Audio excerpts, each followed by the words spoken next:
BNP chairperson ও সাবেক প্রধানমন্ত্রী বেগম খালেদা জিয়াকে নিয়মিত স্বাস্থ্য পরীক্ষার জন্য রাজধানীর এভার কেয়ার হাসপাতালে ভর্তি করা হয়েছে। বুধবার রাত 11:40 তিনি তার গুলশানের বাসভবন ফিরোজা থেকে হাসপাতালের উদ্দেশ্যে রওনা হন।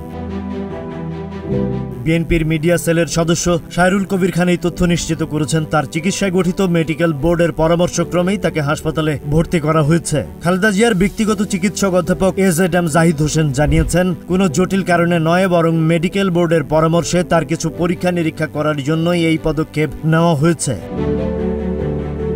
বৃহস্পতিবার মেডিকেল বোর্ড রিপোর্টগুলো পর্যালোচনা করে পরবর্তী সিদ্ধান্ত নেবে। ৭৯ বছর বয়সী সাবেক এই প্রধানমন্ত্রী দীর্ঘদিন ধরে আর্থাইটিস, ডায়াবেটিস, কিডনি, ফুসফুস ও চোখের সমস্যা সহ নানা জটিল রোগে ভুগছেন। তিনি এখন মেডিকেল বোর্ডের নিবিড় পর্যবেক্ষণে রয়েছেন।